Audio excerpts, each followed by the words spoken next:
Today's episode is sponsored by Cindy Suds. Hey, I'm Cindy, and I'm the owner and creator of Cindy Suds. We make all-natural bath, body, and home products for families seeking to create a healthier environment for their families. You can find us locally at Kingla's, Harvest Health, Hopscotch, and several other local retailers. And if you're outside of the West Michigan area, you can always look us up online, www.cindysuds.com.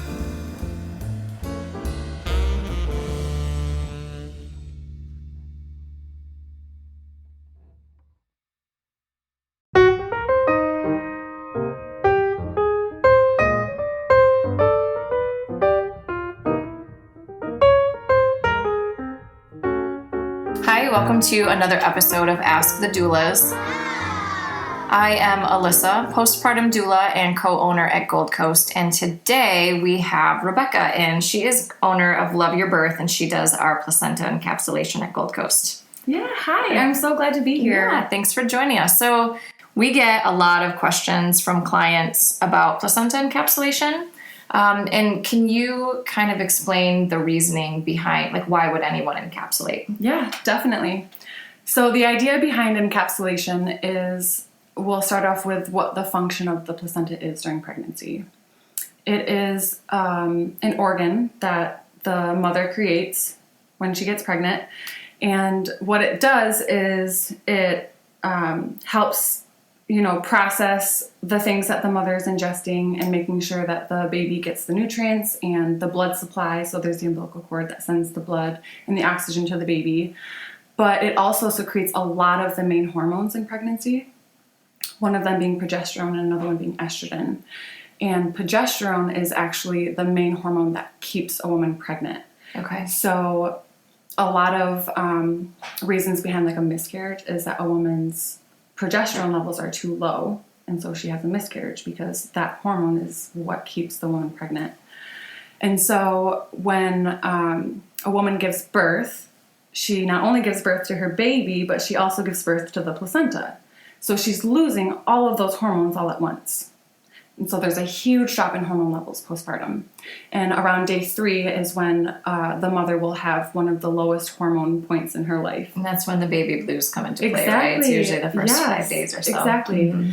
And so when a woman starts ingesting the placenta, because of all those hormones and those nutrients that she had when she was pregnant, it kind of creates more of a slope in the hormone drop rather than like jumping off of a cliff. Right, just a severe drop. It's exactly. More gradual. Exactly. So we don't feel so crazy. Yes.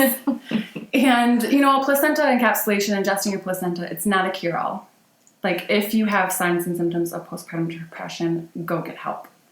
Ingesting your placenta is just a supplement. Like, if you have iron deficiency anemia, like, you will take the supplement of iron, right? So what are some of the main benefits? So the suggested benefits are, because there's not a whole lot of scientific research out there, women have reported that they've had help in stabilizing mood, making you feel better. If you feel angry, like it can help, just give you this extra boost. Energy, especially, that's one of the most common feedback from clients is that they get a nice boost of energy, which can be really helpful when you have a newborn, right? And you're sleep deprived. Exactly. There's reported benefits for lactation. It can help enhance milk supply. And there's the energy factor, so the iron levels. There was actually a recent study that just came out that they did a placebo with placenta pills versus placebo beef pills. And the placebo beef? Yes. What is the placebo like beef? Desiccated, if you think of like desiccated liver. Oh, okay. So just like instead of your placenta, it's a cow liver. Exactly. Okay.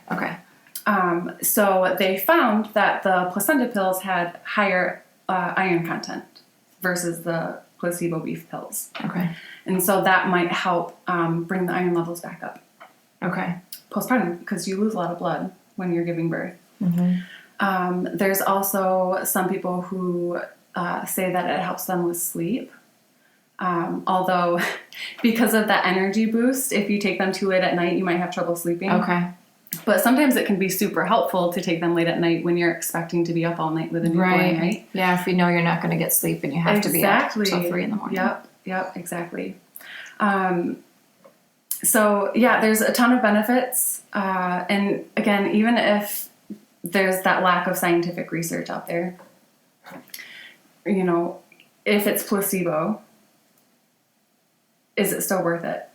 Right. You know, because the mind is powerful. Exactly. The mind is so powerful. And if you believe that it's going to help you and it helps you and it gives you this feeling that, you know, you're healing better postpartum, like, do it. Right. Yeah. And it's coming from your own body. And so a lot of people are really grossed out about, like, I made this thing and now I'm going to eat it. Yeah. So getting past that ick factor. Is that a big, you know, that's something that I hear from clients a lot is like, oh my God, this sounds disgusting. Yeah. So do you have clients who get over that, and how? Or do you just say, no, when you understand the process, it's not gross at all? Yes. It's hard to get past that ick factor because it's your, you know, something that your own body created. But we do this all the time. I mean, we eat meat from animals all the time. So really, what is the difference? Right. So unless you're a vegan, maybe they don't. Exactly. Yeah. Unless you're vegan. But I have had a lot of vegan clients who, you know, it doesn't bother them because it came from their own body. Yeah. It's not an animal. For an animal. Exactly. Okay. So with that ick factor, you are not the one who's going to be handling the placenta. Like, I take that over for you. You don't necessarily have to see what your placenta looks like. You don't have to look at the blood. You don't have to look at, like, the organ. I kind of take that off your hands, and, you know, your placenta comes back to you in little tiny capsules that look just like, you know, multivitamins that you would get from So if you have your baby and you never get a glimpse of your placenta, you don't even have to know how gross it looks. It just comes back in a little pill form, and it's like taking your multivitamins. So, you know, for clients who have that issue with ick factor, I just say, okay, don't look at your placenta after it comes out. I won't send you pictures if you don't want me to, and you'll just get to see the pills. Yeah. And I do have clients who are super interested in, like, what the placenta looks like. And I love taking pictures because in my circle, I'm known as the placenta lady. Like, I'm obsessed with placentas. I think they're beautiful. And some, you know, clients are really interested in that too. So if they want me to take a picture and send that to them, I'll do it. And I love taking pictures to show them, like, with the amniotic sac. I'll show them, like, how their baby kind of floated in there for those, you know, 10 months, and what the maternal side looks like and what the fetal side looks like. So some people are really interested in that, and some people are really grossed out. Yeah. And I don't do well with blood. I didn't want to see my placenta, and I did accidentally, and I got really grossed out. Yeah, you know, everybody's different. And so for the clients who are really interested in it, I love sending them pictures. And for those that aren't, like, okay, I'll take over everything, and you just get to have your little happy pills at the end. So you mentioned pills. Is that the most common method? I know there are several, but can you list maybe your top 2 most common methods that people use? Definitely. So it's the encapsulation method, where you get little pills. Okay. The most common one that I do is, I call it the raw method, because it's just your placenta. I rinse it off. I cut it up into little pieces, and I dehydrate it. I don't add anything to it. I don't add any herbs. It's strictly your placenta dehydrated into powder form and put into pills. Okay. There's also the steamed method, or the parentheses traditional Chinese medicine method, which is very similar to the raw method, but instead of putting it directly into the dehydrator, I first gently steam it with lemon and ginger. And so it has this added heat to it. And for clients who are very interested and believe in the philosophy of traditional Chinese medicine, I think it's a great option for them.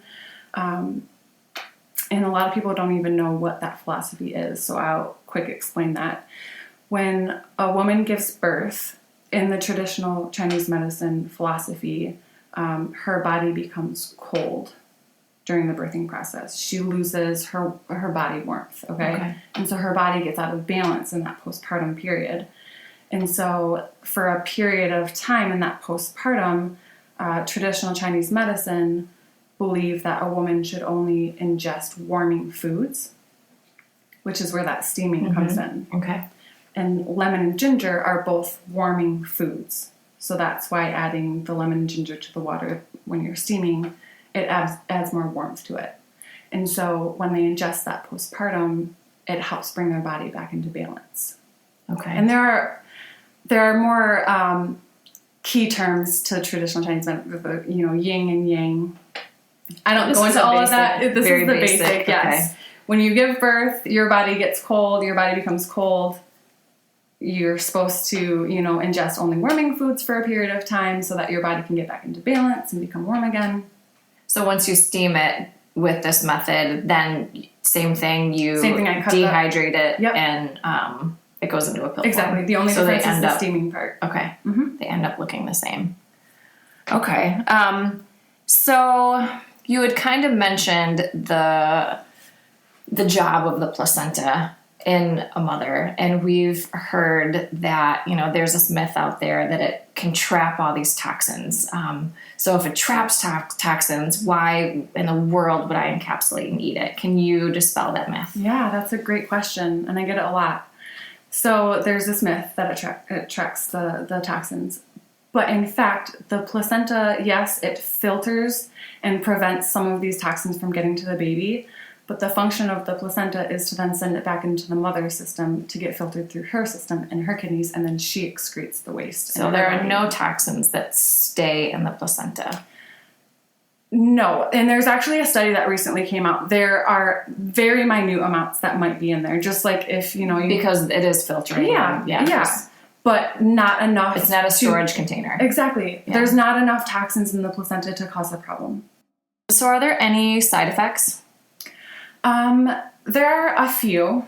I mentioned earlier, you get this really nice energy boost when you ingest your placenta. And so kind of like when you drink too much coffee. You like that weird caffeine yeah, you get like the buzz. jitters and the buzz, yeah. So some people can be really sensitive to, a certain number of pills that they take, the dosage. And so sometimes you can get kind of that jittery feeling. And would you just tell them to take less? Fewer. Then? Yeah. Okay. Everybody is different, and everybody's going to respond to it in a different way. I have a general suggestion for dosage, and I go over that with all of my clients. But if they experience any of these negative side effects, I just recommend that they lower their dosage and see how their body responds to it. And if it responds better, then go with that. Listen to your body and do what it's telling you. Another thing is, you might get headaches. Another thing from just like coffee. If you drink too much coffee, you might get a headache. Okay. So just take fewer pills. So one of the benefits that I mentioned earlier is that it can help enhance lactation. Mm-hmm. And I had actually a client this summer who she got an extreme amount of milk supply. And so in her experience, it was actually kind of a negative thing because she had such an oversupply. Right. So she actually kind of, shelved her placenta pills for a little bit for like a rainy day when she might have a dip in her supply. Yeah. But taking them regularly was just too much for her. So you can store them, and I've heard of that for moms who, maybe I have a good day and a bad day. And if I feel like I'm feeling down or need some energy, I'm just going to store them and use them when I need them. So they have like an immediate effect like that? Yeah. Okay. For a lot of clients, they do. And so, I can go into really quick what my recommendation is for the pills. So because in that first week or two, you have like a really huge dip in hormones, that's when your body would really benefit from taking the capsules. And then after those first 2 weeks, I recommend kind of weaning yourself off of them. So for those first 2 weeks, I recommend about 4 pills a day. Okay. And then after that, I say, okay, so for the third week, see how your body does with 3 or 2 pills a day and kind of go from there. Because you don't want to go from 4 pills a day to nothing, because that kind of defeats then you're the doing that drop again. Why you're doing this. Right. So, see how you feel for, the third week with 3 pills and just kind of go from there.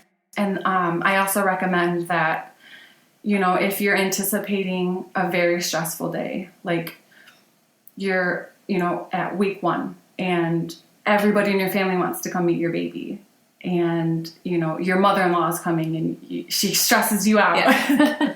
Take an extra pill. Yeah. It might help. Yeah. Or, your first excursion out to go grocery shopping with a newborn and, your toddler that you also have running around. Right. Take an extra pill. Okay. It can kind of help you get through that.